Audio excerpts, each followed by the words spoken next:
இலை சொக்காரா, நான் தான் உங்கள் நிறைவேலி பேசுகிறேன். நண்பர்களே, இன்றைக்கி நாம் வீட்டில் யாரை பற்றி பேச போகிறோம் அப்படின்னா, நம்ம எல்லாருக்கும் தெரிந்த ஒரு சிறப்பான ஒரு இசையமைப்பாளர். யாருன்னு பார்த்தீங்கன்னா, நம்ம அனிருத் அவர்கள் பற்றி தான் இன்றைக்கி பேச போகிறோம். வீடியோ ஃபுல்லாக பாருங்கள், ஸ்கிப் பண்ணால் பாருங்கள், அப்போ தான் நான் பேசுகிறது தெரியும். வாங்க வீடியோக்குள்ளே போகலாம்.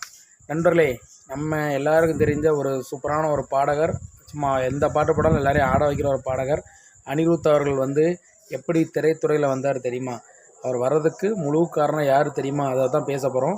இப்போ அவர் வந்து பார்த்திங்கன்னா, இதுக்கு முன்னாடி நல்லா படிச்சுட்டு இருந்தபோது அவரை முதல்ல சினிமா துறையில் ஒரு பெரிய பாடகராக இசையமைப்பாளரை கொண்டு வந்தது யாருன்னு பார்த்தீங்கன்னா, ஐஸ்வர்யா ரஜினிகாந்த் கிடையாதாங்க. சரியா? நம்ம ரஜினி சாரோட பொண்ணு அவங்க கிடையாது. ரஜினி சாரோட பொண்ணு ஐஸ்வர்யா ராஜேஷ் கிடையாது. இவரை கொண்டு வந்து யாருன்னு பார்த்தீங்கன்னா, நம்ம தனுஷ் அவர்கள் தான். முதல்ல சினிமா துறையில் பாடுறதுக்கு வாய்ப்பு ரெடி பண்ணி கொடுத்தது தனுஷ் அவர்கள் தான். இவர் வந்து சிங்கப்பூருக்கு படிக்க போக வேண்டிய இருந்தவரை, இவருக்கு ஒரு திறமை இருக்குது, நம்ம ஒரு படத்தில் நம்ம 3ங்கிற படத்தில் அறிமுகப்படுத்தி விட்டது இசையமைப்பாளராக அனிருத். அதுபோல் ஒரு 3 படங்களில் வேறு இசையமைப்பாளராக அவர் வந்து இவர் தான் தனுஷ் அவர்களை தான் வந்து வளர்த்து விட்ருக்காரு. அவருக்கு கீபோர்டெலாம் வாங்கி கொடுத்து எப்படி தான் பண்ணணும் வைக்கணும் எல்லாமே சொல்லி கொடுத்து எல்லாமே பண்ணி இப்போ இன்றைக்கி பெரிய இசையமைப்பாளராக இருக்கார்.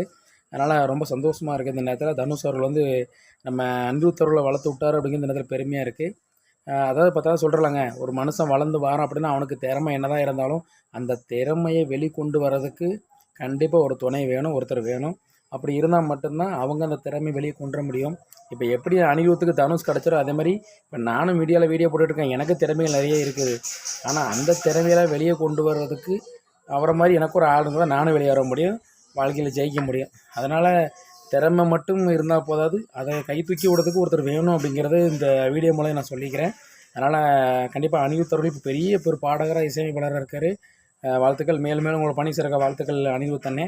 ஓகே நண்பர்களே, உங்களுக்கு வீடியோ பிடிச்சா லைக் பண்ணுங்கள், கமெண்ட் பண்ணுங்கள், ஷேர் பண்ணுங்கள். மறக்காம பேப்பர் 240 சேனலை சப்ஸ்கிரைப் பண்ணி பெல் அமைக்கிறேங்க. நன்றி, வணக்கம்.